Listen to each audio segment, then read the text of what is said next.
Hi hello ನಮಸ್ಕಾರ. So ಇವತ್ತು ನಾವು KA ಪ್ರಶ್ನೆ ಪತ್ರಿಕೆ ಮೆಂಟಲ್ ಎಬಿಲಿಟಿ ಪ್ರಶ್ನೆ ಪತ್ರಿಕೆಗಳನ್ನು ಡಿಕೋಡ್ ಮಾಡ್ತಾ ಇದ್ದೀವಿ. ಈ ಪ್ರಶ್ನೆ ಪತ್ರಿಕೆಗಳನ್ನು ಡಿಕೋಡ್ ಮಾಡಲು ಮಿಸ್ಟರ್ ಭರತ್ ನಮ್ಮ ಜೊತೆ ಇದ್ದಾರೆ.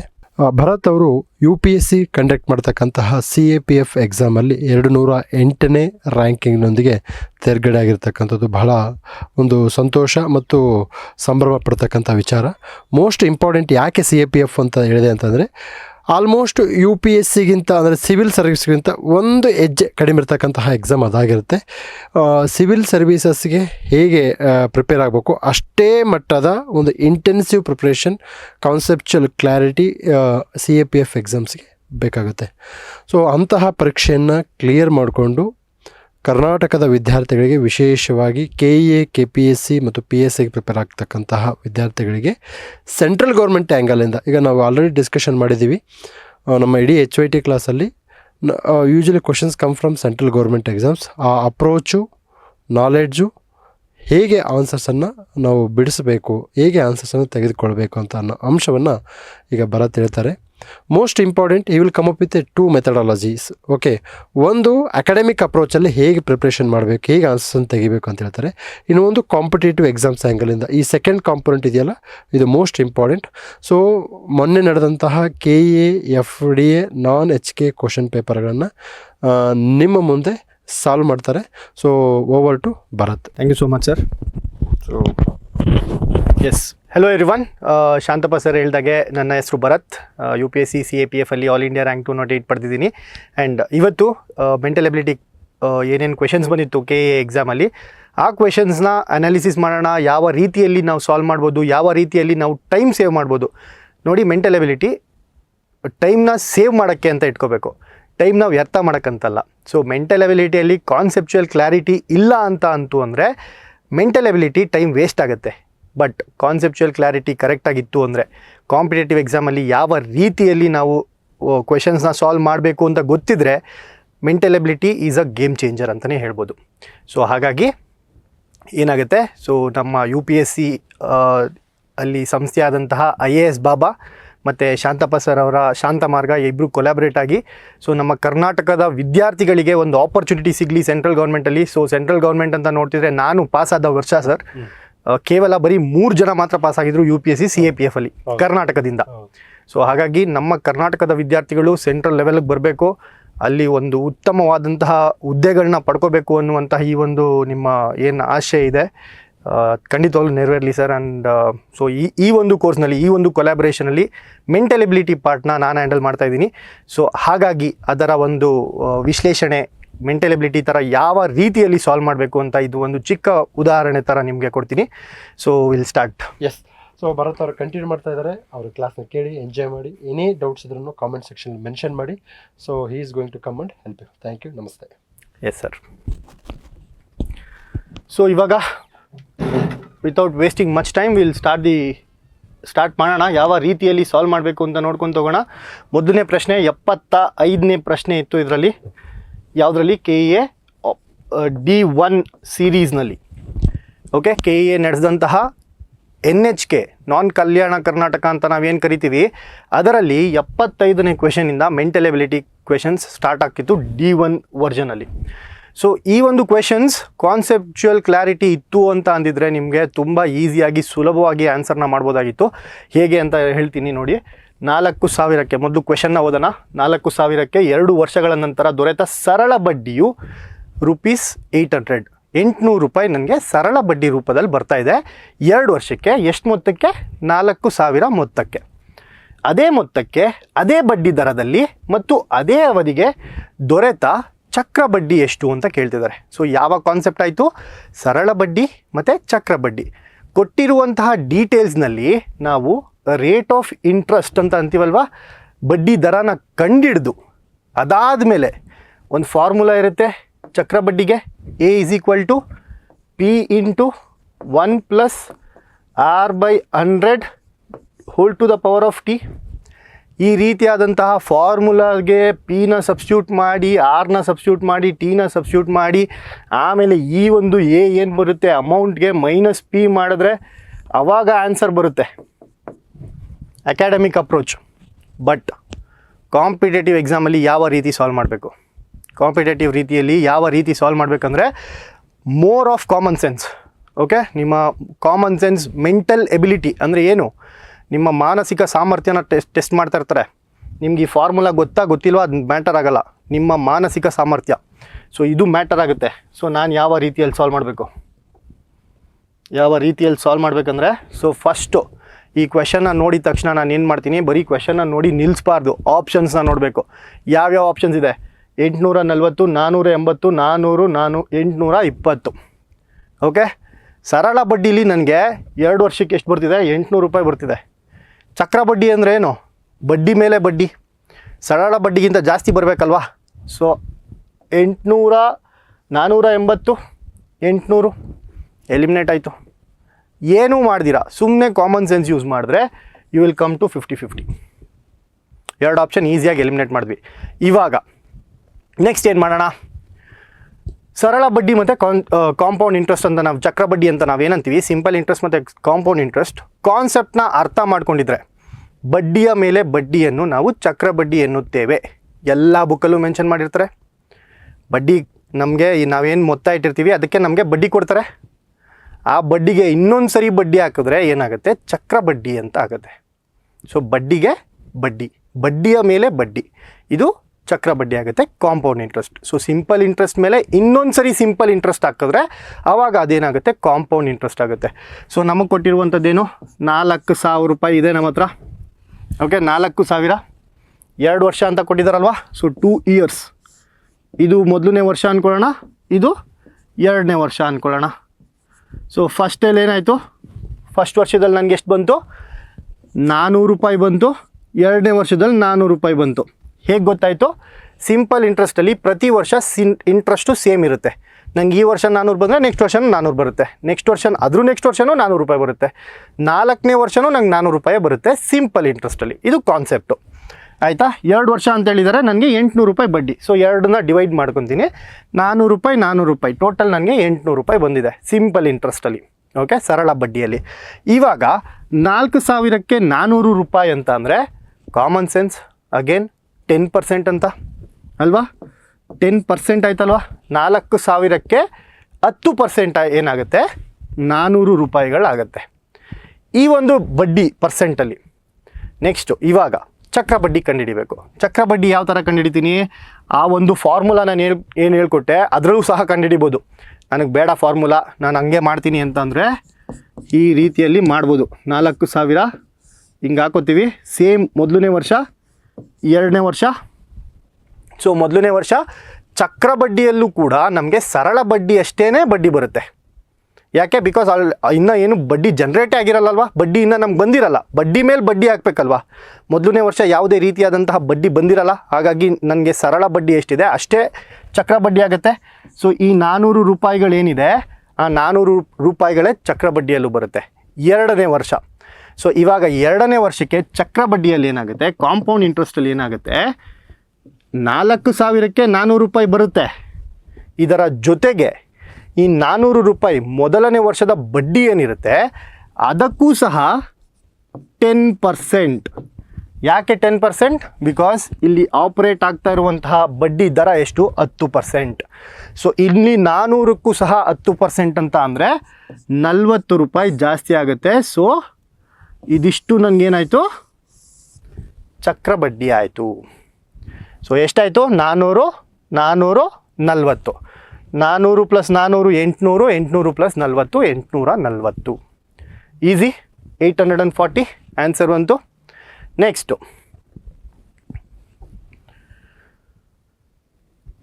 ನೆಕ್ಸ್ಟ್ ಕ್ವೆಶನ್ಗೆ ಹೋಗೋಣ. ನೆಕ್ಸ್ಟ್ ಕ್ವೆಶನ್ ಅಗೇನ್, ಬ್ಯಾಂಕಿನಲ್ಲಿ ಬಡ್ಡಿ ದರವನ್ನು 5%ನಿಂದ 4%ಗೆ ಇಳಿಸಿದಾಗ ಒಬ್ಬ ವ್ಯಕ್ತಿಯು 2,000ಗಳಷ್ಟು ಹೆಚ್ಚು ಠೇವಣಿ ಇಡುತ್ತಾನೆ.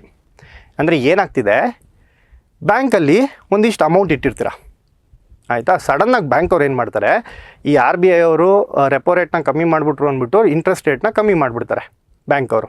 ಎಷ್ಟಿಂದ ಎಷ್ಟಕ್ಕೆ, 5%ಇಂದ 4%ಗೆ ಕಮ್ಮಿ ಮಾಡ್ತಾರೆ. ಸೊ ನನಗೆ ಹೋದ ವರ್ಷ 5% ಬರ್ತಿತ್ತು, ಈ ವರ್ಷ ಎಷ್ಟು ಬರುತ್ತೆ, ನನಗೆ 4% ಅಷ್ಟೇ ಮಾತ್ರ ಬರುತ್ತೆ. ಆದರೆ ನನಗೆ ಬರ್ತಾ ಇರುವಂತಹ ಬಡ್ಡಿ ನನಗೆ ಸೇಮ್ ಇರಬೇಕು ಆಯಿತಾ. ನೆಕ್ಸ್ಟ್ ಲೈನ್ ನೋಡಿ, ಅವನ ವಾರ್ಷಿಕ ಆದಾಯವು ಹಾಗೆಯೇ ಇರುತ್ತದೆ. ಸೊ ನನಗೆ ಅದರಿಂದ ಎಷ್ಟು ಬಡ್ಡಿ ಬರ್ತಿತ್ತು ನನಗೆ ಅಷ್ಟೇ ಬರಬೇಕು, ಅದರಿಂದ ಆದಾಯ ನನಗೆ ಸೇಮ್ ಬರಬೇಕು. ಸೊ ಇದಕ್ಕೆ ನಾನು ಏನು ಮಾಡ್ತೀನಿ, ಇನ್ನೊಂದು 2,000 ರೂಪಾಯಿ ಜಾಸ್ತಿ ಠೇವಣಿ ಇಡ್ತೀನಿ, ಇನ್ನೊಂದು 2,000 ರೂಪಾಯಿ ಜಾಸ್ತಿ ಡೆಪಾಸಿಟ್ ಮಾಡ್ತೀನಿ. ಯಾಕೆ? ಬಿಕಾಸ್ 5%ಇಂದ 4% ಆಗಿದೆ. ಸೊ ಇವಾಗ ನಾನು ಡೆಪಾಸಿಟ್ನ ಜಾಸ್ತಿ ಮಾಡಿದ್ರೆ ನನಗೆ ಬರುವಂತಹ ಬಡ್ಡಿ ದರ ಈಕ್ವಲ್ ಆಗಬೇಕು. ಹಾಗೆ ಆಗ ಮೂಲ ಠೇವಣಿಯ ಮೊತ್ತ ಎಷ್ಟು? ಇದು ನಿಮ್ಮ ಕ್ವೆಶನ್. ಆ್ಯಂಡ್ ಮೆಂಟಲ್ ಎಬಿಲಿಟಿ ಇನ್ನೊಂದು ಏನು ಹೇಳಬೇಕಪ್ಪ ಅಂತಂದರೆ, ನಿಮಗೆ ಮೆಂಟಲ್ ಎಬಿಲಿಟಿಯಲ್ಲಿ ಕ್ವೆಶನ್ನ ಸಾಲ್ವ್ ಮಾಡೋಕ್ಕಿಂತ ಮುಂಚೆ ಕ್ವೆಶನ್ನ ಅರ್ಥ ಮಾಡ್ಕೊಳ್ಳುವಂಥದ್ದು ತುಂಬ ಇಂಪಾರ್ಟೆಂಟ್ ಆಗುತ್ತೆ. ಓಕೆ, ಒಂದು ಸರಿ ನೀವೇನಾದರೂ ಕ್ವೆಶನ್ನ ಅರ್ಥ ಮಾಡ್ಕೊಂತು ಅಂತ ಅಂದರೆ ಈಸಿಯಾಗಿ ಸಾಲ್ವ್ ಮಾಡ್ಬೋದು. 50% ಆಫ್ ದಿ ಪ್ರಾಬ್ಲಮ್ ಅಲ್ಲೇ ಸಾಲ್ವ್ ಆಗಿಬಿಡುತ್ತೆ. ಯಾವಾಗ ಕ್ವೆಶನಲ್ಲಿ ಏನು ಕೇಳ್ತಾ ಇದ್ದಾರೆ ಅನ್ನೋದು ನಿಮಗೆ ಕ್ಲಿಯರಾಗಿ ಗೊತ್ತಾಗಬೇಕು. ಓಕೆ, ಸೊ ಇವಾಗ ಎಷ್ಟೋ ಒಂದು ಮೊತ್ತ ಇತ್ತು, ಬ್ಯಾಂಕಲ್ಲಿ ಒಂದಷ್ಟು ಅಮೌಂಟ್ ಇಟ್ಟಿದೆ, ಪಿ ಅಂದ್ಕೊಳ್ಳೋಣ. ಓಕೆ, ಪ್ರಿನ್ಸಿಪಲ್ ಅಮೌಂಟ್ ಅಂತೀವಿ, ಪಿ ಅಂದ್ಕೊಳ್ಳೋಣ. ಇದಕ್ಕೆ ನನಗೆ ಎಷ್ಟು ಪರ್ಸೆಂಟ್ ಬರ್ತಿತ್ತು? 5%. ಮುಂಚೆ ನನಗೆ 5% ಬರ್ತಿತ್ತು. ಪರ್ಸೆಂಟ್ನ ನಾನು ಯಾವಾಗಲೂ ಏನಂತ ಬರ್ಕೋಬೇಕು? 5/100 ಅಂತ ಬರ್ಕೋತೀನಿ. Okay, simple, good. ನೆಕ್ಸ್ಟು ಇವಾಗ ನನಗೆ ಒಂದು ಬಡ್ಡಿ ಬರುತ್ತೆ. ಎಷ್ಟೋ ಬರುತ್ತೆ ಬಡ್ಡಿ. ನೆಕ್ಸ್ಟು ಈ ರೇಟ್ ಆಫ್ ಇಂಟ್ರೆಸ್ಟ್ ಏನಿದೆ, ಈ ರೇಟ್ ಆಫ್ ಇಂಟ್ರೆಸ್ಟ್ನ ಕಮ್ಮಿ ಮಾಡಿಬಿಡ್ತಾರೆ. ಎಷ್ಟು ಕಮ್ಮಿ ಮಾಡ್ತಾರೆ? 4% ಮಾಡಿಬಿಡ್ತಾರೆ. ಓಕೆ, 4% ಮಾಡಿಬಿಡ್ತಾರೆ. ಸೊ ಇವಾಗ ನನಗೆ ಇದೇ ಈಕ್ವಲ್ ಇರಬೇಕು. ಇದೇನು ನನಗೆ ಇಲ್ಲಿ ಏನು ಬಡ್ಡಿ ಬರ್ತಿತ್ತು ಅದೇ ಬಡ್ಡಿ ನನಗೆ ಬರಬೇಕು ಅಂದರೆ ನಾನು ಏನು ಮಾಡ್ತೀನಿ, ಇಲ್ಲಿ ಮೊದಲ ಮೊತ್ತ ಏನಿತ್ತು ಅದಕ್ಕೆ 2,000 ಜಾಸ್ತಿ ಹಾಕ್ತೀನಿ. So P plus 2,000 into 4/100. ಹಿಂಗೆ ಮಾಡಿದಾಗ ಏನಾಗುತ್ತೆ, ಇಲ್ಲಿ ಐ ಇಲ್ಲಿನ ಐ ಎರಡೂ ಈಕ್ವಲ್ ಆಗುತ್ತೆ. ಸೊ ಇದೆರಡು ಈಕ್ವಲ್ ಆಯಿತು ಅಂದರೆ ನಾನು ಏನು ಮಾಡ್ಬೋದು, ಇವೆರಡೂ ಈಕ್ವಲ್ ಅಂತ ಮಾಡ್ಬೋದು. 5p/100 ಈಸ್ ಈಕ್ವಲ್ ಟು ಇದನ್ನು ಬಿಡಿಸಿ ಬರ್ಕೊಳ್ಳೋಣ. ಪಿ ಪ್ಲಸ್ 2,000 ಇಂಟು 4/100 ನಾನು ಯಾವ ರೀತಿಯಲ್ಲಿ ಬರ್ಕೋತೀನಿ? 4p ಪ್ಲಸ್ 8,000 ಡಿವೈಡೆಡ್ ಬೈ 100 ಅಂತ ಬರ್ಕೋತೀನಿ. ಸಿಂಪಲಾ? ಇದಾದಮೇಲೆ 100 ಮತ್ತು 100 ಕ್ಯಾನ್ಸಲ್ ಆಯಿತು. ಈ 4p ಈ ಕಡೆ ಇರುವಂಥದ್ದನ್ನ ಈ ಕಡೆ ಕಳಿಸ್ತೀನಿ. ಇಲ್ಲಿ ಪ್ಲಸ್ ಇದೆ, ಈ ಕಡೆ ಬಂದರೆ ಏನಾಗುತ್ತೆ? ಮೈನಸ್ ಆಗುತ್ತೆ. 5p minus 4p is equal to 8,000 ಅಂತ. 5p ಮೈನಸ್ 4p ಅಂದರೆ ಎಷ್ಟು ಪಿ ಆಯಿತು? 1p. ಸೊ ಈ 5p ಮೈನಸ್ 4p ಅಂದರೆ p ಈಸ್ ಈಕ್ವಲ್ ಟು 8,000 ಅಂತ ಆಯಿತು ಅಲ್ವಾ? 8,000. ಏನಿದು ಪಿ? ನಾನು ಮೊದಲು ಎಷ್ಟು ಠೇವಣಿ ಇಟ್ಟಿದ್ದೆ ಅದೇ ಅಲ್ವಾ ಇಲ್ಲಿ. ಸೊ ಆನ್ಸರ್ ಸಿಗ್ತಾ? 8,000. What is the answer? 8,000. ಇದು ಅಕಾಡೆಮಿಕಲ್ ಅಪ್ರೋಚ್. ಈ ರೀತಿಯಲ್ಲಿ ಮಾಡಿದ್ರೂ ಸುಲಭವಾಗಿ ಆನ್ಸರನ್ನು ತೆಗಿಬೋದು, ಏನು ಕಷ್ಟ ಏನಿಲ್ಲ. ಬಟ್ ಕಾಂಪಿಟೇಟಿವ್ ಎಕ್ಸಾಮಲ್ಲಿ ನಾನು ಏನು ಮಾಡಬೇಕು, ನನಗೆ ಸಮಯದಲ್ಲಿ ನಾನು ಆಟ ಆಡ್ತಾ ಇರಬೇಕಾದ್ರೆ, ಸಮಯದ ಒಂದು ಚೌಕಟ್ಟಿನಲ್ಲಿ ನಾನು ಮಾತಾಡ್ತಾ ಇರಬೇಕಾದ್ರೆ ಅಥವಾ ಆನ್ಸರ್ ಮಾಡ್ತಾ ಇರಬೇಕಾದ್ರೆ ನಾನು ಏನು ಮಾಡ್ತೀನಿ, ಈ ಒಂದು ಆಪ್ಷನ್ಸ್ನ ನೋಡ್ತೀನಿ. What is the options?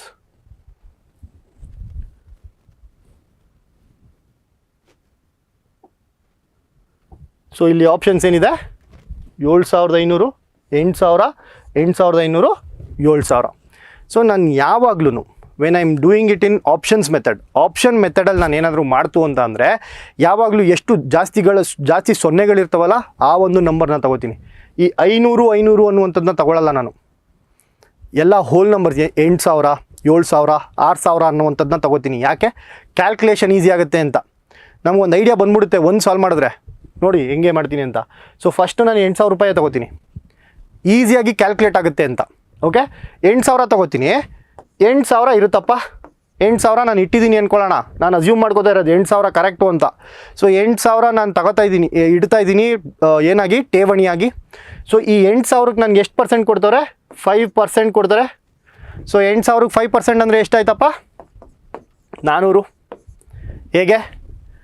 8,000 into 5/100 ಅಂತ ಮಾಡ್ತೀವಿ. 2 ಕ್ಯಾನ್ಸಲ್, 5 8 40, 400.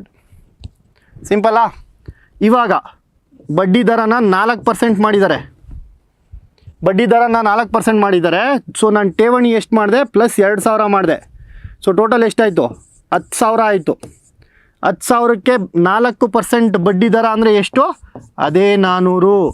ಸೊ ನನಗೆ ಸಿಗ್ತಾ ಇರುವಂತಹ ಎರಡು ಇಂಟ್ರೆಸ್ಟ್ ಈಕ್ವಲ್ ಆಯಿತು ಅಂದರೆ ನಾನು ಅಂದ್ಕೊಂಡಿದ್ದೆ ಕರೆಕ್ಟ್, 8,000 ಕರೆಕ್ಟು ಅಂತ. 8,000 ತಪ್ಪಾಯ್ತಾ? ಅಕಸ್ಮಾತ್ 8,000 ತಪ್ಪಾಯಿತು ಅಂದ್ಕೊಳ್ಳೋಣ, ನಾನು ನೆಕ್ಸ್ಟ್ ಯಾವ್ದು ಚೆಕ್ ಮಾಡ್ತಿದ್ದೆ? 7,000 ಚೆಕ್ ಮಾಡ್ತಿದ್ದೆ. ಯಾಕೆ? ಕ್ಯಾಲ್ಕುಲೇಷನ್ ಈಸಿ ನೋಡಿ. 7,000ಗೆ 5% ಅಂದರೆ 350. 9,000 ಆಗುತ್ತೆ, 2,000 ಆ್ಯಡ್ ಮಾಡಿದ್ರೆ 9,000ಕ್ಕೆ 4% ಅಂದರೆ 9 4 36, 360. 10 ರೂಪಾಯಿ ಜಾಸ್ತಿ ಆಗೋಗ್ಬಿಡ್ತು. ಸೊ ಹಾಗಾಗಿ 7,000 ತಪ್ಪಾಗುತ್ತೆ. ಈ ಥರ ಮೆಂಟಲ್ ಎಬಿಲಿಟಿ ನೀವು ಮನ್ಸಲ್ಲಿ ಮಾಡ್ಕೋಬೇಕು. ಇವೆಲ್ಲ ಯಾವಾಗ ಮಾಡ್ಕೋಬೋದು ಅಂದರೆ ನಿಮ್ಮ ಕಾನ್ಸೆಪ್ಟ್ಸ್ ಎಷ್ಟು ಕ್ಲಿಯರ್ ಆಗಿರುತ್ತೆ, ನೀವು ಎಷ್ಟು ಸರಿ ಪ್ರಾಕ್ಟೀಸ್ ಮಾಡ್ತೀರಾ ಅದ್ರ ಮೇಲೆ ಡಿಪೆಂಡ್ ಆಗುತ್ತೆ. ಓಕೆ, ಸಿಂಪಲ್ ಮಂತ್ರ ಏನು? Practice makes man perfect. So ಎಷ್ಟು ಪ್ರಾಕ್ಟೀಸ್ ಮಾಡ್ತೀರಾ ಅಷ್ಟು ಮನಸ್ಸಲ್ಲಿ ನೀವು ಮಾಡ್ತೀರಾ. ಸೊ ಆವಾಗ ಮಾನಸಿಕ ಸಾಮರ್ಥ್ಯಕ್ಕೆ ಒಂದು ಅರ್ಥ ಬರುತ್ತೆ. ಮಾನಸಿಕ ಸಾಮರ್ಥ್ಯ ಮನಸ್ಸಲ್ಲಿ ಮಾಡುವಂಥದ್ದು ಇದೆಲ್ಲ ಪ್ರಾಬ್ಲಮ್ಸ್ ಮನಸ್ಸಲ್ಲಿ ಮಾಡಿಬಿಡ್ಬೇಕು. ಸಿಂಪಲ್ ರೀ. 8,000ಕ್ಕೆ 5% ಅಂದರೆ ನನಗೆ ಎಷ್ಟು ಬರುತ್ತೆ? 400 ರೂಪಾಯಿ ಬರುತ್ತೆ. ಇನ್ನೊಂದು 2,000 ಜಾಸ್ತಿ ಮಾಡ್ತೀನಿ, 10,000 ಆಗುತ್ತೆ. 4% ಅಂದರೆ ಓಕೆ 400 ಎರಡು ಸೇಮ್ ಆಗ್ತಿದೆ. ಇದೇ ತಾನೇ ಕ್ವೆಶನು. ಈ ರೀತಿಯಲ್ಲಿ ಆನ್ಸರ್ ಮಾಡಬೇಕು. ಈ ರೀತಿ ಯೋಚನೆ ಮಾಡಬೇಕು ನೀವು ಆನ್ಸರ್ ಅಲ್ಲಿ ಎಕ್ಸಾಮ್ ಹಾಲಲ್ಲಿ. ಓಕೆ, ನೆಕ್ಸ್ಟ್ ನೋಡೋಣ. ಒಂದು ಸಣ್ಣ ಬೆಕ್ಕು 6 ನಿಮಿಷದಲ್ಲಿ 12 ಇಲಿಗಳನ್ನು ಹಿಡಿಯುತ್ತದೆ. ದೊಡ್ಡ ಬೆಕ್ಕು 12 ನಿಮಿಷದಲ್ಲಿ 6 ಇಲಿಗಳನ್ನು ಹಿಡಿಯುತ್ತದೆ. ಸಾಕಷ್ಟು ಇಲಿಗಳು ಇದ್ದಾಗ 20 ನಿಮಿಷದಲ್ಲಿ 2 ಬೆಕ್ಕುಗಳು ಕೂಡಿ ಎಷ್ಟು ಇಲಿಗಳನ್ನು ಹಿಡಿಯುತ್ತವೆ? ಸೊ ಇವಾಗ 2 ಬೆಕ್ಕಿದೆ, ಒಂದು ಚಿಕ್ಕ ಬೆಕ್ಕು, ಇನ್ನೊಂದು ದೊಡ್ಡ ಬೆಕ್ಕು. ಏನು ಮಾಡುತ್ತೆ? ಚಿಕ್ಕ ಬೆಕ್ಕು ಸ್ವಲ್ಪ ಫಾಸ್ಟ್ ಇರ್ತವೆ. ಯಾಕೆ? ಎನರ್ಜಿ ಇರುತ್ತೆ. ಸಣ್ಣವ್ರಿಗೆ ಯಾವಾಗಲೂ ಎನರ್ಜಿ ಜಾಸ್ತಿ ಇರುತ್ತಲ್ವ. ಫಾರ್ ಎಕ್ಸಾಂಪಲ್ ನಮ್ಮ ಮನೆಗಳಲ್ಲೂ ಹಂಗೆ ಆಗುತ್ತೆ. ಚಿಕ್ಕ ಮಕ್ಕಳಿದ್ರೆ ತುಂಬ ಆಟ ಆಡ್ಕೊಂಡಿರ್ತಾರೆ. ದೊಡ್ಡವರೆಲ್ಲ ಏನು ಮಾಡ್ತಾ ಇರ್ತಾರೆ? ಸುಮ್ಮನೆ ಕೂತ್ಕೊಂಡು ಟಿ ವಿ ನೋಡ್ತಾ ಇರ್ತಾರೆ. ಸೊ ಹಾಗೆ ಚಿಕ್ಕ ಬೆಕ್ಕು ಏನು ಮಾಡುತ್ತೆ? ಜಾಸ್ತಿ ಇಲಿಗಳನ್ನ ಬೇಟೆ ಆಡ್ತವೆ. ಸೊ ಇವಾಗ ಸಣ್ಣ ಬೆಕ್ಕು ಅನ್ನೋದನ್ನ ಎಸ್ ಅಂತ ಬರ್ಕೊಳ್ಳೋಣ. ಸಣ್ಣ ಬೆಕ್ಕು 6 ನಿಮಿಷದಲ್ಲಿ 12 ಬೆಕ್ಕು ಹಿಡಿಯುತ್ತಂತೆ, 12 ಇಲಿಗಳನ್ನ ಹಿಡಿಯುತ್ತೆ. ಅದೇ ದೊಡ್ಡ ಬೆಕ್ಕು ಏನು ಮಾಡುತ್ತೆ? 12 ನಿಮಿಷದಲ್ಲಿ 12 ನಿಮಿಷದಲ್ಲಿ 6 ಇಲಿಗಳನ್ನ ಹಿಡಿತಾ ಇದೆ. ಸೊ ಇವಾಗ ಇದರಲ್ಲೂ 2 ಮೆಥಡ್ ಇದೆ. ಒಂದು ಅಕಾಡೆಮಿಕಲ್ ಅಪ್ರೋಚ್ ಮಾಡೋಣ, ಯೂನಿಟರಿ ಮೆಥಡ್ ಅಂತೀವಿ. ಏನು? 6 ನಿಮಿಷದಲ್ಲಿ 12 ಇಲಿಗಳು ಹಿಡಿದ್ರೆ 1 ನಿಮಿಷದಲ್ಲಿ ಎಷ್ಟು ಇಲಿ ಹಿಡಿತಪ್ಪ? 2 ಇಲಿ ಅಲ್ವಾ? 6 ನಿಮಿಷದಲ್ಲಿ 12 ಇಲಿ. ಪ್ರತಿ ನಿಮಿಷ ಎಷ್ಟು ಇಲಿ ಹಿಡಿಬೇಕು? ಅದು 2 ಇಲಿಗಳನ್ನ ಪ್ರತಿ ನಿಮಿಷ ಹಿಡಿಬೇಕು. ಓಕೆ, ಸೊ 1 ನಿಮಿಷಕ್ಕೆ ಸಣ್ಣ ಬೆಕ್ಕು ಎಷ್ಟು ಹಿಡಿತು ಇಲಿಗಳನ್ನ? 2 ಇಲಿಗಳನ್ನ ಹಿಡಿತು. ದೊಡ್ಡ ಬೆಕ್ಕು ಎಷ್ಟು ಹಿಡಿತು? 1 ನಿಮಿಷಕ್ಕೆ ಅರ್ಧ ಇಲಿ. ಅಂದರೆ ಅರ್ಧ ಇಲಿ ಹೆಂಗೆ ಸರಿ ಹಿಡಿಯುತ್ತೆ? ಅರ್ಧ ಇಲಿ ಹೆಂಗಿರುತ್ತೆ ಅಂತ ಅನ್ಕೋಬೇಡಿ. ಅಂದರೆ 2 ನಿಮಿಷಕ್ಕೆ 1 ಇಲಿ ಹಿಡಿಯುತ್ತೆ, ಆ ಥರ ಅರ್ಥ. ಬಟ್ ಯೂನಿಟರಿ ಮೆಥಡಲ್ಲಿ 1 ನಿಮಿಷಕ್ಕೆ ಅರ್ಧ ಇಲಿ ಅಂತ ಬರುತ್ತೆ. ಸೊ 0.5 ಇಲಿ 1 ನಿಮಿಷಕ್ಕೆ. ಸೊ ಇವಾಗ ಇವೆರಡೂ ಒಟ್ಟಿಗೆ ಬಿಡ್ತೀವಿ ಒಂದು ರೂಮ್ಗೆ. ದೊಡ್ಡ ಬೆಕ್ಕೂ ಬಿಡ್ತೀವಿ, ಚಿಕ್ಕ ಬೆಕ್ಕೂ ಜೊತೆಗೆ ಬಿಡ್ತೀವಿ. ಸೊ ಇವಾಗ ಎಷ್ಟು ಇಲಿಗಳನ್ನ ಹಿಡಿತೆ? ಎಷ್ಟು ನಿಮಿಷದಲ್ಲಿ? 20 ನಿಮಿಷದಲ್ಲಿ ಅಂತ ಕೇಳಿದ್ದಾರೆ. ಸೊ ಇವೆರಡೂ ಒಟ್ಟಿಗೆ ಬಿಟ್ಟಾಗ 1 ನಿಮಿಷದಲ್ಲಿ ನನಗೆ ಎಷ್ಟು ಇಲಿಗಳನ್ನ ಹಿಡಿಯುತ್ತೆ? ಸಣ್ಣ ಪ್ಲಸ್ ದೊಡ್ಡ 2 ಬೆಕ್ಕೂ ಒಟ್ಟಿಗೆ ಇಟ್ಟಿದ್ದೀವಿ. ಸೊ ಈ ಥರ ಒಟ್ಟಿಗೆ ಇಟ್ಟಾಗ ಎಷ್ಟು ಇಲಿಗಳನ್ನ ಹಿಡಿಯುತ್ತೆ? 2.5 ಇಲಿನ 1 ನಿಮಿಷಕ್ಕೆ. 1 ನಿಮಿಷಕ್ಕೆ 2.5 ಇಲಿನ ಹಿಡಿತು ಅಂದರೆ 20 ನಿಮಿಷಕ್ಕೆ ಎಷ್ಟಾಗತ್ತೆ ರೀ? 2.5 × 20. 2.5 × 20 ಎಷ್ಟಾಗುತ್ತೆ? 50. ಹೇಗೆ? 2.5 × 10 ಎಷ್ಟು? 25. ಒಂದು 10. ಸೊ 1 0 ಜಾಸ್ತಿ ಹಾಕಬೇಕು. ಇಲ್ಲಿ ಇದಿದೆ ಡೆಸಿಮಲ್ ಪಾಯಿಂಟು. ಇಂಟು 10 ಮಾಡಿದ್ರೆ ಈ ಡೆಸಿಮಲ್ ಪಾಯಿಂಟ್ ಹೋಗುತ್ತೆ. 25 × 2 50. ಸೊ ಆನ್ಸರ್ ಏನಿದಕ್ಕೆ? 50 will be the right answer. Common sense method ಏನು ಮಾಡ್ಬೋದು? ಕಾಮನ್ ಸೆನ್ಸ್ ಮೆಥಡ್ ಏನು ಹೇಳುತ್ತೆ? ಸಿಂಪಲ್ ನೋಡಿ. ಈಗ 6 ನಿಮಿಷದಲ್ಲಿ ಸಣ್ಣ ಬೆಕ್ಕು ಏನು ಮಾಡುತ್ತೆ? ಸಣ್ಣ ಬೆಕ್ಕು 6 ನಿಮಿಷದಲ್ಲಿ 12 ಇಲಿನ ಹಿಡಿಯುತ್ತೆ. ಅದೇ ದೊಡ್ಡ ಬೆಕ್ಕು ಏನು ಮಾಡ್ತು? 12 ನಿಮಿಷದಲ್ಲಿ 6 ಇಲಿ ಹಿಡೀತು. 6 ಇಲಿಗಳನ್ನ ಹಿಡಿಯುತ್ತೆ. ಸೊ ಸಣ್ಣ ಬೇಕು ಅದೇ 12 ನಿಮಿಷಕ್ಕೆ, 6 ನಿಮಿಷಕ್ಕೆ 12 ಅಂದರೆ 12 ನಿಮಿಷಕ್ಕೆ ಎಷ್ಟಪ್ಪ? 24. 24 ಇಲಿ 12 ನಿಮಿಷ ಬಿಟ್ಟರೆ 24 ಇಲಿಗಳನ್ನ ಹಿಡ್ದಾಕತ್ತೆ ಸಣ್ಣ ಬೇಕು. ದೊಡ್ಡ ಬೇಕು 12 ನಿಮಿಷದಲ್ಲಿ 6 ಇಲಿನ ಹಿಡಿತೈತೆ. ಸೊ 12 ನಿಮಿಷಕ್ಕೆ ನನಗೆ ಎಷ್ಟು ಬಂತು? 12 ನಿಮಿಷಕ್ಕೆ 30 ಇಲಿ ಬಂತು. ಎರಡೂ ಒಟ್ಟಿಗೆ ಬಿಟ್ಟರೆ ಎಷ್ಟು ಇಲಿ ಹಿಡೀತು? 30 ಇಲಿಗಳನ್ನ ಹಿಡಿಯುತ್ತೆ. ಸಣ್ಣದು ಬೇಕು ಮತ್ತು ದೊಡ್ಡ ಬೇಕು. ಸೊ ಇಲ್ಲಿ 8 ಎಲಿಮಿನೇಟ್ ಆಯಿತು. 12 ನಿಮಿಷಕ್ಕೆ 30 ಇಲಿ ಹಿಡಿದ್ಬಿಟ್ಟಿದೆ. ಇಲ್ಲಿ 20 ನಿಮಿಷದಲ್ಲಿ ಅಂತ ಕೊಟ್ಟವ್ರೆ. ಸೊ 8 ಎಲಿಮಿನೇಟ್ ಆಯಿತು. 12 ನಿಮಿಷ, 24 ನಿಮಿಷಕ್ಕೆ 60 ಇಲಿಗಳನ್ನ ಹಿಡಿಯುತ್ತೆ. 20 ನಿಮಿಷಕ್ಕೆ 60 ಇಲಿಗಳನ್ನ ಹಿಡಿತವೆ. So the answer should be less than 60. 60ಕ್ಕಿಂತ ಕಮ್ಮಿನೇ ಇರಬೇಕು. ಯಾಕಂದರೆ 24 ನಿಮಿಷಕ್ಕೆ 60 ಇಲಿ ಹಿಡಿತೈತೆ. 20 ನಿಮಿಷಕ್ಕೆ ಅಂದರೆ 60ಕ್ಕಿಂತ ಕಮ್ಮಿ ಇರಬೇಕು. 60 ಎಲಿಮಿನೇಟ್ ಆಯಿತು. ಅಗೇನ್ 50-50. ಇವಾಗ 12 ನಿಮಿಷಕ್ಕೆ 30 ಇಲಿ ಅಂದರೆ ಇನ್ನು ಮಿಕ್ಕಿರುವಂತಹ ನಿಮಿಷಗಳೆಷ್ಟು ನಮಗೆ? 8 ನಿಮಿಷ. 8 ನಿಮಿಷಕ್ಕೆ ಎಷ್ಟು ಇಲಿ ಹಿಡಿಯುತ್ತೆ? 8 ನಿಮಿಷಕ್ಕೆ ಇದೇ ಎರಡೂ ಸೇರಿದ್ರೆ 20 ಇಲಿಗಳನ್ನ ಹಿಡಿಯುತ್ತೆ. ಸೊ ಟೋಟಲ್ 50 ಆನ್ಸರ್ ಆಗುತ್ತೆ. ಸೊ ಈ ರೀತಿಯಾಗಿ ಯೋಚನೆ ಮಾಡಿದ್ರೆ ಈಸಿಯಾಗಿ ಸ್ಕೋರ್ ಮಾಡ್ಬೋದು. ನೆಕ್ಸ್ಟ್ ಕ್ವೆಶನ್ಗೆ ಹೋಗೋಣ. ಇದು ಇಂಗ್ಲೀಷಲ್ಲಿದೆ. ಸೊ ಯಾರಾದರೂ ಇಂಗ್ಲೀಷಲ್ಲಿ ಸಾಲ್ವ್ ಮಾಡೋರು ಇದ್ದರೆ you can solve it in that. Okay, ಒಂದ್ಸರಿ ನೋಡಿ ಕ್ವೆಶನ್ಸ್.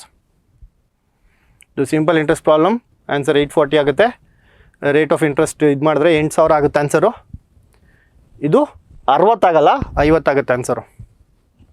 ಸೊ ಇದಕ್ಕೋಸ್ಕರನೇ ನಾನು ನಿಮ್ಗೆ ಹೇಳಿದ್ದು ಕಾಮನ್ ಸೆನ್ಸ್ ಮೆಥಡು. ಯಾರು 60 ಅಂತ ಹಾಕಿದ್ದಾರೆ, 24 ನಿಮಿಷಕ್ಕೆ ಕಣ್ರಿ 60. ಸೊ ಬರೀ 20 ನಿಮಿಷ ಕೇಳಿರೋದು. ನೆಕ್ಸ್ಟು ರೋಹಿತ್. ಕೋಡಿಂಗ್ ಮತ್ತು ಡಿಕೋಡಿಂಗಲ್ಲಿ ಈ ಒಂದು ಕ್ವೆಶನ್ ಬಂದಿರುವಂಥದ್ದು. ಯಾವ ರೀತಿ ಸಾಲ್ವ್ ಮಾಡಬೇಕು? ಫಸ್ಟು ನಾನು ಮಾಡೋಕ್ಕಿಂತ ಮುಂಚೆ ನಿಮ್ಗೊಂದು ಕಿವಿ ಮಾತೇನು ಗೊತ್ತಾ? ಯಾವುದೇ ಎಕ್ಸಾಮ್ ಬರೆಯೋಕ್ಕೆ ಹೋಗಿ, ಯಾವುದೇ ಎಕ್ಸಾಮ್ ಮೆಂಟಲ್ ಎಬಿಲಿಟಿ ಮತ್ತು ರೀಸ್ನಿಂಗ್ ಇರುವಂತಹ ಎಕ್ಸಾಮ್, ಫಾರ್ ಎಕ್ಸಾಂಪಲ್ ಇವಾಗ SSC ಬರ್ತಿದೆ, SSC GD ಯಾರ್ಯಾರು ಪ್ರಿಪೇರ್ ಆಗ್ತಿದ್ದ, ಸುಮಾರಷ್ಟು ಎಕ್ಸಾಮ್ ಬರುತ್ತೆ ಸೆಂಟ್ರಲ್ ಎಕ್ಸಾಮಲ್ಲಿ. ಈ ಸೆಂಟ್ರಲ್ ಎಕ್ಸಾಮ್ಸಲ್ಲಿ ಒಂದು ಮುಖ್ಯವಾದ ಪಾತ್ರ ವಹಿಸೋದು ರೀಸ್ನಿಂಗ್. ಓಕೆ, ಪಟ ಅಂತ ಸಾಲ್ವ್ ಮಾಡ್ಬೇಕು ರೀಸ್ನಿಂಗ್. ಯಾವುದೇ ಎಕ್ಸಾಮ್ನ ನೀವು ಅಟೆಂಡ್ ಮಾಡೋಕ್ಕೆ ಹೋಗ್ತಿದ್ರೆ ಫಸ್ಟು ಕ್ವೆಶನ್ ಪೇಪರಲ್ಲಿ ಏನು ಬರ್ಕೋತೀರಾ? ABCD ಬರೀರಿ.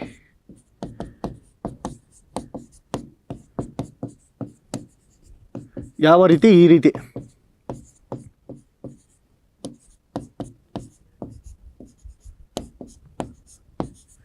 ಸೊ ಇಲ್ಲಿ ಮೇಲ್ಗಡೆ ನಂಬರ್ಸ್ ಬರೀರಿ, 1 2 3 4 ಅಂತ. ಎಲ್ಲಿವರೆಗೂ? 26ವರೆಗೂ. ಇದು 14 ಆಗುತ್ತೆ, ಇದು 13 ಆಗುತ್ತೆ. ಈ ರೀತಿ ನಂಬರ್ಸ್ನ ಬರ್ಕೋಂತ ಬನ್ನಿ. ಕ್ವೆಶನ್ ಪೇಪರ್ ಮೇಲೆ ಫಸ್ಟ್ ಇದಿರಬೇಕು, ಆಮೇಲೆ ಸಾಲ್ವ್ ಮಾಡಿರಿ, ಈಸಿ ಆಗುತ್ತೆ. ಹಿಂಗೆ ರೋಹಿತ್ ಅಂತ ಇದೆ. ಸೊ ರೋಹಿತ್ಗೆ ಫಸ್ಟು ಮೇಲ್ಗಡೆ ಪ್ಲೇಸಸ್ ವ್ಯಾಲ್ಯೂಸ್ ನಂಬರ್ಸ್ನ ಬರ್ಕೋತೀನಿ. R ಎಷ್ಟು? 18, O 15, H 8, I 9, T 20, 20. So R 18, O 15, H 8, I 9, T 20. So ಇದನ್ನು ನಾವು ಏನಂತ ಮಾಡ್ತಾಯಿದ್ದೀವಿ? SQKMY. ಇದನ್ನೆಲ್ಲ 5 ಸೆಕೆಂಡಲ್ಲಿ ಮಾಡಬೇಕು ಇದನ್ನು. ಸೊ S ಏನಾಗುತ್ತೆ? 19 ಆಗುತ್ತೆ. Q ಏನಾಗುತ್ತೆ? 17 ಆಗುತ್ತೆ. K ಏನಾಗುತ್ತೆ? 11 ಆಗುತ್ತೆ. M ಏನಾಗುತ್ತೆ? 13 ಆಗುತ್ತೆ. Y ಏನಾಗುತ್ತೆ? 25 ಆಗುತ್ತೆ. ಸೊ ಇದು ಇದರ ಪ್ಲೇಸ್ ವ್ಯಾಲ್ಯೂಸ್, ಲೆಟರ್ಸ್ನ ಪ್ಲೇಸ್ ವ್ಯಾಲ್ಯೂಸ್. ಇದೆಷ್ಟಾಯ್ತಪ್ಪ? +1. ಇದೆಷ್ಟಾಯ್ತಪ್ಪ? +2. ಇದೆಷ್ಟಾಯ್ತಪ್ಪ? +3. 8 + 3 11. ಇದೆಷ್ಟಾಯ್ತಪ್ಪ? +4. ಇದೆಷ್ಟಾಯಿತು? +5. ಸೊ ಇದನ್ನು ಬರ್ಕೋತೀನಿ ಏನಂತ? +1 +2 +3 +4 +5 ಅಂತ. ಈ ಥರ ಬರ್ಕೊಂಡ ನಂತರ ನೆಕ್ಸ್ಟ್ ವರ್ಡ್ ಏನಿದೆ ಅದನ್ನು ಮಾಡೋಣ. ನೆಕ್ಸ್ಟ್ ವರ್ಡ್ ಏನಿದೆ? ವಿರಾಟ್ ಅನ್ನುವಂಥದ್ದಿದೆ. ಸೊ ವಿರಾಟ್ಗೆ ವಿ ಯಾವ್ದು ಬರುತ್ತೆ? 22, I 9, R ಏನಾಗುತ್ತೆ? 18, A ಅನ್ನೋದು 1, T ಅನ್ನೋದು 20. ಸೊ V +1 ಅಂದರೆ 23 ಆಗುತ್ತೆ. 23 is W.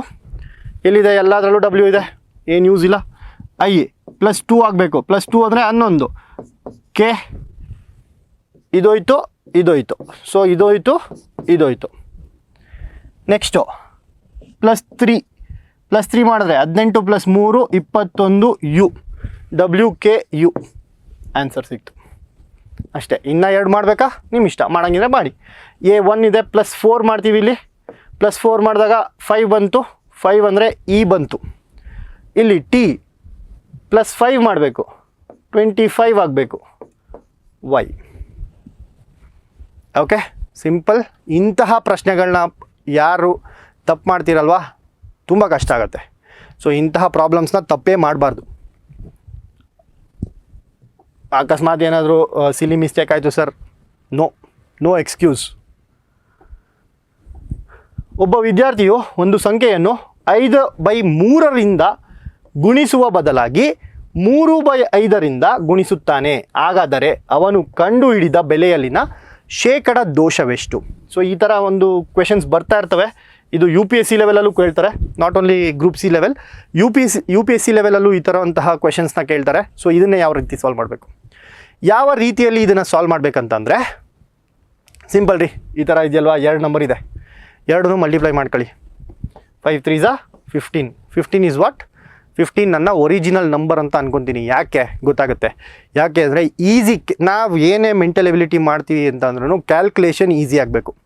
That is the main purpose. ನಾನು ಏನಾದರೂ ಒಂದು ಅಸ್ಯೂಮ್ ಮಾಡ್ಕೋತೀನಿ ಅಂದರೆ ನನಗೆ ಹೆಲ್ಪ್ ಆಗಬೇಕದು ಅಲ್ವಾ. ಈಗ ನಾನು ಒಳ್ಳೆ ಸಖತ್ತಾಗಿ ಕ್ಲಾಸ್ ಮಾಡ್ತೀನಿ ಅಂತ ನಾನು ಅಂದ್ಕೊಂಡ್ರೆ ಕಾನ್ಫಿಡೆನ್ಸ್ ಜಾಸ್ತಿ ಆಗುತ್ತೆ, ನಾನು ಕ್ಲಾಸ್ ಚೆನ್ನಾಗಿ ಮಾಡ್ತೀನಿ.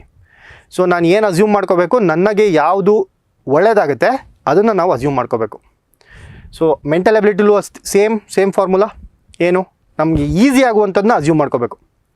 ಸೊ 15 ಅನ್ನುವಂಥದ್ದನ್ನ ನಾನು ಅಸ್ಯೂಮ್ ಮಾಡ್ಕೋತೀನಿ, ನನ್ನ ಒರಿಜಿನಲ್ ನಂಬರ್ ಅಂತ. ಸೊ ಇವಾಗ ಒರಿಜಿನಲ್ ನಂಬರ್ ಏನು? 15.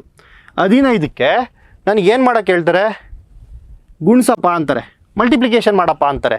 ಏನ್ನ 15 × 5/3 ಮಾಡು ಅಂತಾರೆ. ಇದು ಆ್ಯಕ್ಚುಯಲ್ಲು, ಅವ್ರು ನನಗೆ ಕೇಳಿರೋದು. ಆದರೆ ನಾನೇನು ಮಾಡ್ತೀನಿ, 15ನ 3/5 ಮಲ್ಟಿಪ್ಲೈ ಮಾಡಿಬಿಡ್ತೀನಿ. ಯಾಕೆ? ಆವಾಗಲೇ ಹೇಳಿದ್ರಲ್ಲ, simple silly mistake, stupidity. Okay, so ಇದು ಫಾಲ್ಸ್, ಇದು ಆ್ಯಕ್ಚುಯಲ್ ಆಗಿ ನನಗೆ ಎಷ್ಟು ಬರಬೇಕಿತ್ತು? 15 × 5/3. ನಾನೇನು ಮಾಡಿದೆ? 15 × 3/5. ಹ್ಯೂಮನ್ ಎರರ್ ಆಯಿತಾ.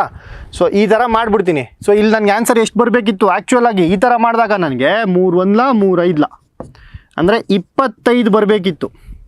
ಆದರೆ ನನಗೆ ಬಂದಿದ್ದೆ ಎಷ್ಟು? 5 1 5 3 3 × 3 9. ನನಗೆ 25 ಬರಬೇಕಿತ್ತು, ಆದರೆ 9 ಬಂತು. ಎಷ್ಟು ದೋಷ ಇದೆ ಅನ್ನೋದಕ್ಕೆ ಸಬ್ಟ್ರ್ಯಾಕ್ಟ್ ಮಾಡ್ತೀವಿ. ಸಬ್ಟ್ರ್ಯಾಕ್ಟ್ ಮಾಡಿದಾಗ ನನಗೆ ಎಷ್ಟು ಆನ್ಸರ್ ಬಂತು? 16 ಬಂತು. 16 ಏನು? ಎರರ್ ನನಗೆ 16 ಬಂತು. ಸೊ ನನಗೆ ಎರರ್ ಕೇಳ್ತಿಲ್ಲ, ಪರ್ಸಂಟೇಜ್ ಕೇಳ್ತಿದ್ದಾರೆ. ಸೊ ಪರ್ಸಂಟೇಜ್ ಕೇಳಿದಾಗ whenever you do percentage ಅಲ್ವಾ, ಯಾವಾಗೆಲ್ಲ ನೀವು ಪರ್ಸಂಟೇಜ್ನ ಮಾಡ್ತೀರಾ, ಇಷ್ಟು ಪರ್ಸಂಟೇಜ್ ಅಂತ ಮಾಡೋದಕ್ಕೆ ನಾವು ಯಾವುದಕ್ಕೆ ಕಂಪೇರ್ ಮಾಡ್ತೀವಲ್ವಾ ಅದನ್ನು ನಾವು ಡಿನಾಮಿನೇಟರಲ್ಲಿ ಇಟ್ಕೋಬೇಕಾಗುತ್ತೆ. ಓಕೆ, 16 ಎರರು ಯಾವುದಕ್ಕೆ ಕಂಪೇರ್ ಮಾಡಿದ್ರೆ? 25ಕ್ಕೆ ಕಂಪೇರ್ ಮಾಡಿದ್ರೆ. ಸೊ ನನಗೆ 25 ಬರಬೇಕಿತ್ತು, 9 ಬಂತು. ನನ್ನ ಎರರ್ 16. ನನ್ನ ಒರಿಜಿನಲ್ ಆನ್ಸರ್ ಎಷ್ಟು ಬರಬೇಕಿತ್ತಲ್ವ ಅದನ್ನು ನಾನು ಡಿನಾಮಿನೇಟರಲ್ಲಿ ಇಟ್ಕೊತೀನಿ.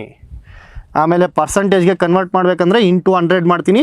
25 1 25 4. ಸೊ 16 4 ಎಷ್ಟಾಗುತ್ತೆ? 64 will be your answer.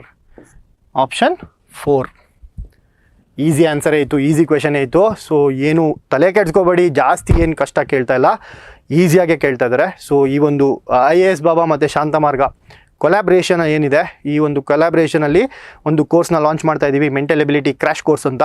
So ಇದನ್ನು ಕಂಪ್ಲೀಟಾಗಿ ನಾನೇ ಹ್ಯಾಂಡಲ್ ಮಾಡ್ತಾ ಇರ್ತೀನಿ. ಅಂದರೆ ಭರತ್, ನಾನು ನಿಮಗೆಲ್ಲ ಗೊತ್ತಿರುವಂತೆ ನಾನೇ ನಿಮಗೆ ಇದನ್ನು ಹ್ಯಾಂಡಲ್ ಮಾಡ್ತೀನಿ. And very very very simple ಮೆಥಡಲ್ಲಿ ನಿಮಗೆ ಯಾವ ರೀತಿ ಪ್ರಾಬ್ಲಮ್ಸ್ನ ಸಾಲ್ವ್ ಮಾಡಬೇಕು ಅಂತ ಹೇಳ್ಕೊಡ್ತೀನಿ.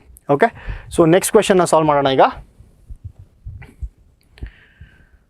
ನೆಕ್ಸ್ಟ್ ಕ್ವೆಶನ್ ಇಸ್ ಎ ಮತ್ತು ಬಿ 2 ನಂಬರ್ ಕೊಟ್ಟಿದ್ದಾರೆ.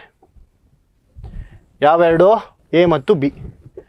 ಇದು ಯಾವ ನಂಬರ್ ಅಂದರೆ ಎ ಮತ್ತು ಬಿಯು ಪಿ ಮತ್ತು P+1 ಮಾದರಿಯಲ್ಲಿರುವ ಎರಡು ಅವಿಭಾಜ್ಯ ಸಂಖ್ಯೆಗಳು. ಅವಿಭಾಜ್ಯ ಸಂಖ್ಯೆಗಳು ಅಂದರೆ ಏನಪ್ಪ?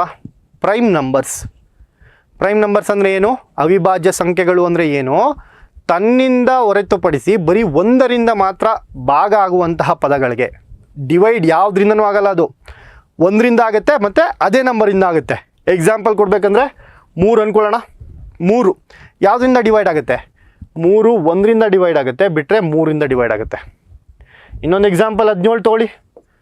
17 ಯಾವುದರಿಂದನೂ ಡಿವೈಡ್ ಆಗಲ್ಲ, 1ರಿಂದ ಡಿವೈಡ್ ಆಗುತ್ತೆ. 17/1 is always 17, 17/17 is always 1. So 1 ಮತ್ತು 17. ಸೊ ಅವಿಭಾಜ್ಯ ಸಂಖ್ಯೆ ಅಂದ್ರೇನು? ಯಾವ ಸಂಖ್ಯೆಗಳು ಒಂದರಿಂದ ಮತ್ತು ತನ್ನಿಂದ ಮಾತ್ರ ಭಾಗ ಆಗುತ್ತೆ, ಇದನ್ನು ನಾವು ಅವಿಭಾಜ್ಯ ಸಂಖ್ಯೆ ಅಂತೀವಿ. ಓಕೆ, ಯಾವ ಅವಿಭಾಜ್ಯ ಸಂಖ್ಯೆಗಳು ನೋಡೋಣ. ಅವಿಭಾಜ್ಯ ಸಂಖ್ಯೆಗಳು ಎಷ್ಟಿದ್ದಾವೆ? ಸುಮಾರಿದ್ದಾವೆ. ನಂಬರ್ಸ್ ಇರೋ ಗಂಟ ಅವಿಭಾಜ್ಯ ಸಂಖ್ಯೆಗಳು ಬರ್ತವೆ. ಸೊ ನಮಗೆ ಬೇಕಾಗಿರೋದು ಸ್ವಲ್ಪ ಬರ್ಕೊಳ್ಳೋಣ. 2 ಈಸ್ ಪ್ರೈಮ್ ನಂಬರ್. 3, 5, 7, 11, 13, 17, 19, 23, ಹಾಗೆ 29, ಹಾಗೆ 31. ಹಿಂಗೆ ಹೋಗ್ತಾ ಇರುತ್ತೆ. ಓಕೆ, ಸೊ ಇಲ್ಲಿ ನಾವು ಅಬ್ಸರ್ವ್ ಮಾಡಬೇಕಾಗಿರೋದೇನು? ಎ ಮತ್ತು ಬಿ ಅವಿಭಾಜ್ಯ ಸಂಖ್ಯೆ ಅಂತ ಕೊಟ್ಟಿದ್ದಾರೆ. ಯಾವ ಮಾದರಿಯಲ್ಲಿರುವಂತಹ ಅವಿಭಾಜ್ಯ ಸಂಖ್ಯೆ? ಈ ಮಾದರಿಯಲ್ಲಿ ಅಂದರೆ ಒಂದು ಪಿ ಆಗಿರಬೇಕು, ಇನ್ನೊಂದು P+1 ಆಗಿರಬೇಕು. ಸೊ ಇಲ್ಲೇ ಅಬ್ಸರ್ವ್ ಮಾಡಿ ಯಾವ ನಂಬರ್ಸ್ ಆ ಥರ ಇದ್ದಾವೆ. 2ನ ನಾವು ಪಿ ಅಂದ್ಕೊಂಡ್ರೆ 3 ಏನಾಗುತ್ತೆ? P+1 ಆಗುತ್ತೆ. ಬಟ್ ಇದು P+2 ಆಯಿತು, 2+3 ಆಯಿತು, 3+2 ಆಯಿತು 5ಗೆ, 5+2 ಆಯಿತು ಇದು 7, 7+4 ಈಸ್ 11, 11+2 ಈಸ್ 13. ಸೊ P+1 ಮಾದರಿಯಲ್ಲಿ ಯಾವುದೂ ಬರ್ತಿರೋದು ಒಂದೇ ನಂಬರ್, 2 ಮತ್ತು 3. ಸೊ 2 ಮತ್ತು 3 ನಮಗೆ ಕೊಟ್ಟಿರುವಂತಹ ನಂಬರ್ಸ್. ಸೊ ಇದನ್ನು ನಾನು ಏನು ಮಾಡಬೇಕು? ಎ ಏನು? 2, ಬಿ ಏನು? 3. ಸೊ ಇದು ನನ್ನ ಅಬ್ಸರ್ವೇಷನ್. ಯಾವ ರೀತಿಯ ಅಬ್ಸರ್ವೇಷನ್? ಯಾವಾಗ ನೀವು ನಂಬರ್ಸ್ ಜೊತೆ ಆಟ ಆಡ್ತೀರಲ್ವಾ, ಆವಾಗ ನಿಮಗೆ ಇದೆಲ್ಲ ಈಸಿ ಆಗುತ್ತೆ. So you should play with numbers ಜೊತೆ ಆಟ ಆಡ್ಬೇಕು ನೀವು. So A2, B3. ಸೊ ಈ ರೀತಿಯಾದಂತಹ 2 ನಂಬರ್ಸ್ ಇರ್ತವೆ. ಇವಾಗ ಏನು ಕೇಳ್ತಿದ್ದಾರೆ? m = A/A. ಎಮ್ ಏನಿದೆ? A/A ಅಂತ ಕೊಟ್ಟಿದ್ದಾರೆ, ಪ್ಲಸ್ B/B ಕೊಟ್ಟಿದ್ದಾರೆ. ಇದನ್ನು ಸಾಲ್ವ್ ಮಾಡೋಣ. A/A ಅಂದರೆ ಎಷ್ಟಾಗುತ್ತೆ? 2/2, 2/2 ಪ್ಲಸ್ 3/3 ಅಂದರೆ 2 2s 4, 2 ಸ್ಕ್ವೇರ್ ಅಂದರೆ 4, 3 ಸ್ಕ್ವೇರ್ ಅಂದರೆ 27, 3 3s 9, 9 3s 27. ಸೊ 4 + 27 ಎಷ್ಟಾಯಿತು? ಎಮ್ ಏನಾಯ್ತಪ್ಪ? 31 ಆಯಿತು. ಎಮ್ ಎಷ್ಟಾಯಿತು? 31 ಆಯಿತು.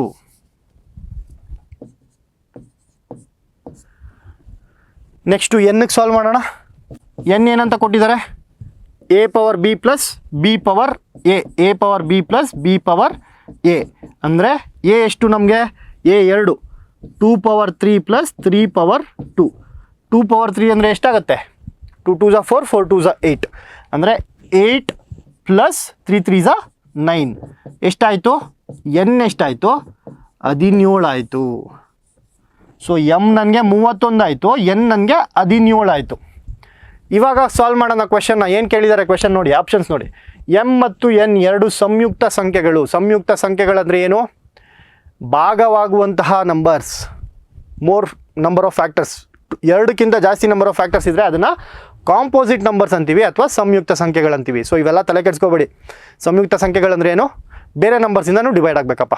4 ಅಂದರೆ ಬರೀ 2 ಮತ್ತು 1, ಬರೀ 4 ಮತ್ತು 1ರಿಂದ ಮಾತ್ರ ಅಲ್ಲ, 2ರಿಂದನೂ ಡಿವೈಡ್ ಆಗುತ್ತೆ. ಸೊ ಹೆಚ್ಚು ನಂಬರ್ಗಳಿಂದ ಡಿವೈಡ್ ಆಗಬೇಕು. 2ಕ್ಕಿಂತ ಹೆಚ್ಚು ನಂಬರ್ಗಿಂತ ಡಿವೈಡ್ ಆದರೆ ಅದನ್ನು ಸಂಯುಕ್ತ ಸಂಖ್ಯೆಗಳು ಅಂತೀವಿ. ಓಕೆ, ಸೊ ಎಮ್ ಮತ್ತು ಎನ್ 2 ಸಂಯುಕ್ತ ಸಂಖ್ಯೆಗಳು. 17 ಮತ್ತು 31 ನಮ್ಗೆ ಸಿಕ್ಕಿರೋದು ಎಲ್ಲಿದೆ? ಇಲ್ಲಿದೆ, 17 ಮತ್ತು 31. ಸೊ ಎಮ್ 31, 17, ಎನ್ 17 ಸಂಯುಕ್ತ ಸಂಖ್ಯೆನಾ? ಇಲ್ಲಿ ಬರ್ದಿದ್ದೀನಲ್ವಾ, ಎಲ್ಲಿದೆ? ಎಮ್ಮು ಮತ್ತು ಎನ್ನು 17, 31. ಏನು ಈ ಲಿಸ್ಟ್? ಏನು ಯಾವುದ್ರದ್ದು ಬರ್ದಿದ್ದು ನಾವು? ಅವಿಭಾಜ್ಯ ಸಂಖ್ಯೆಗಳು. ಸೊ ಎಮ್ ಮತ್ತು ಎನ್ 2 ಏನಾಯಿತು? ಅವಿಭಾಜ್ಯ ಸಂಖ್ಯೆಗಳಾಗುತ್ತೆ. ಆಪ್ಷನ್ 3 ಸರಿಯಾಗತ್ತೆ. ಓಕೆ, ಸೊ ಇದಿಷ್ಟು ಈ ರೀತಿಯಾಗಿ ಸಾಲ್ವ್ ಮಾಡಬೇಕು. ಸೊ ಇದೊಂದು ಸ್ವಲ್ಪ ಕಾಂಪ್ಲೆಕ್ಸ್ ಇತ್ತು, ಬಟ್ ಪ್ರೈಮ್ ನಂಬರ್ಸ್ನ ನೀವು ನೋಡ್ತಿದ್ರೆ one of the main important HYT topic is prime numbers, ತಿಳ್ಕೊಳ್ಳಿ ಆಯಿತಾ. ಸೊ ಇವಾಗ ನಾನು ಏನು ಹೇಳಿದೆ ಅಲ್ವಾ, ಶಾಂತಮಾರ್ಗ ಮತ್ತು IAS ಬಾಬಾ ಎರಡು ಕೊಲಾಬ್ರೇಟ್ ಮಾಡಿ ಒಂದು ಮೆಂಟಲ್ ಎಬಿಲಿಟಿ ಕೋರ್ಸ್ನ ತೊಗೊಬರ್ತಾ ಇದ್ದೀವಿ, ಅದನ್ನು ನಾನೇ ಹ್ಯಾಂಡಲ್ ಮಾಡ್ತೀನಿ ಅಂತ. ಸೊ ನನ್ನ ಒಂದು ಮಾಡ್ಯೂಲ್ಸ್ ಯಾವ ಥರ ಇರುತ್ತೆ ಅಂದರೆ HYTs ಸರ್, ಪರ್ಸಂಟೇಜ್ ನಾನು ಹೇಳ್ಕೊಡ್ತಾ ಇದ್ದೀನಿ ಅಂದರೆ PYQಸಲ್ಲಿ ಯಾವ್ಯಾವ ಕ್ವಶನ್ ಬಂದಿರುತ್ತೆ, ಯಾವ ಟೈಪ್ ಆಫ್ ಪರ್ಸಂಟೇಜ್ ಪ್ರಾಬ್ಲಮ್ ಮಾಡ್ತೀರಾ ಅದರಲ್ಲಿ ನಿಮ್ಗೆ ಮಾರ್ಕ್ಸ್ ಬರುತ್ತೆ, ಅಂತಹ ಪ್ರಾಬ್ಲಮ್ಸ್ನ ಮಾಡಿಸ್ಬೇಕು.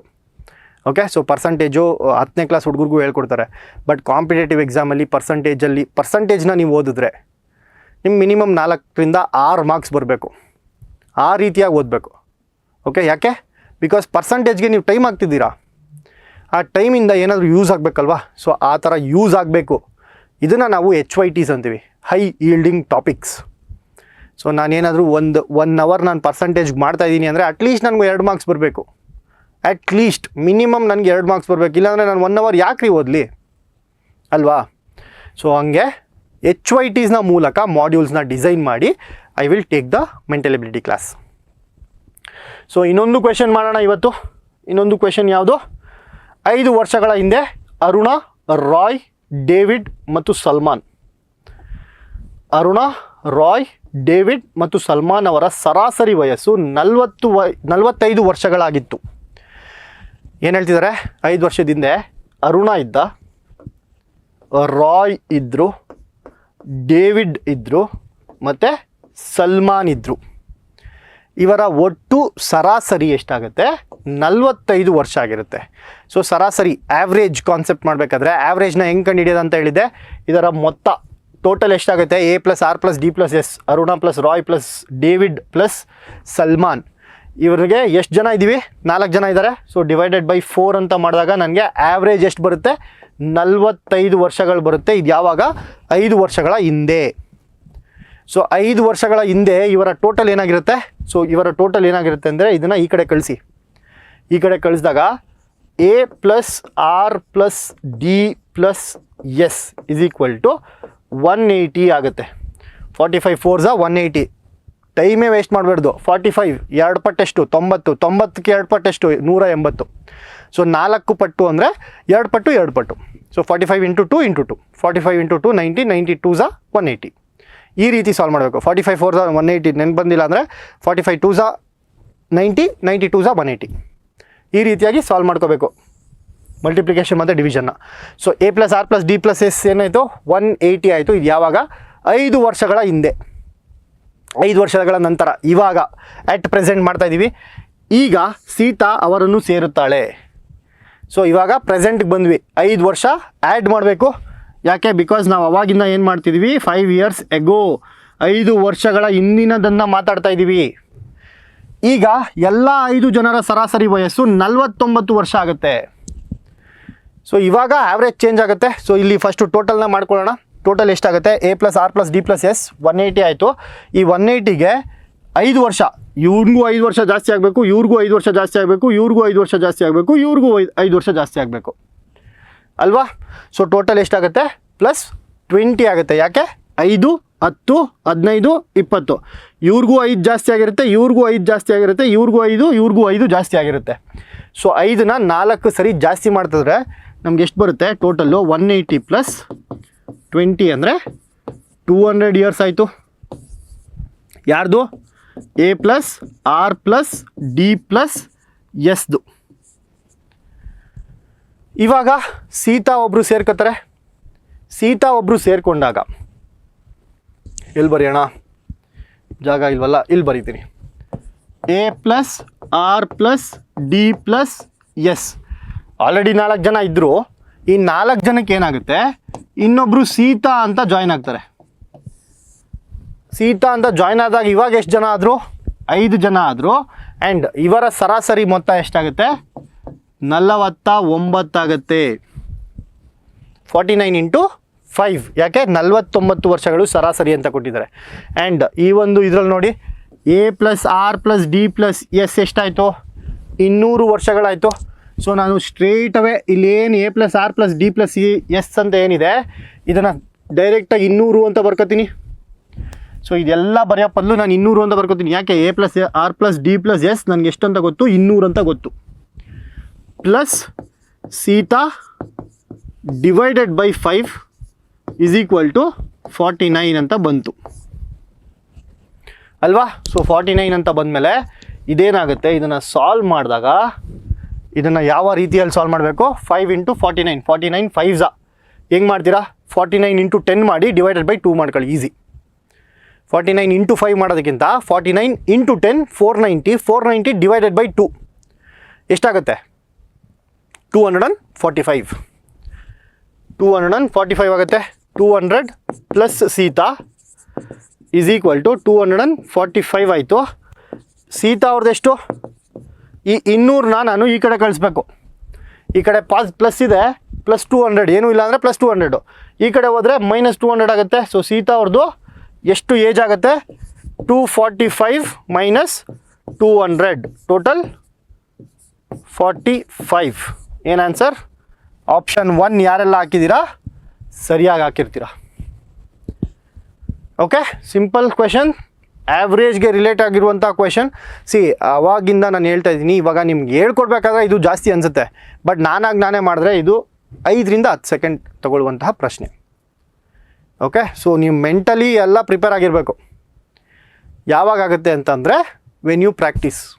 ಸೊ ಚೆನ್ನಾಗಿ ಪ್ರಾಕ್ಟೀಸ್ ಮಾಡಿ, ಚೆನ್ನಾಗಿ ಕಾನ್ಸೆಪ್ಚುಯಲ್ ಕ್ಲಾರಿಟಿ ಇತ್ತು ಅಂದರೆ ಇದೆಲ್ಲ ಈಸಿ ಆಗುತ್ತೆ. ಓಕೆ, ಸೊ ತಲೆ ಕೆಡಿಸ್ಕೋಬೇಡಿ. ಏನು HYT ಮಾಡೆಲ್ ಮತ್ತು ಹೋಮ್ವರ್ಕ್ಸ್ ಮಾಡೆಲ್ ಏನಿತ್ತು ಅದರ ಮೇಲೆ ನಿಮಗೆ ಮೆಂಟಲ್ ಎಬಿಲಿಟಿ ತಯಾರಿನ ನಾವು ಮಾಡಿಸ್ತೀವಿ. So thank you so much.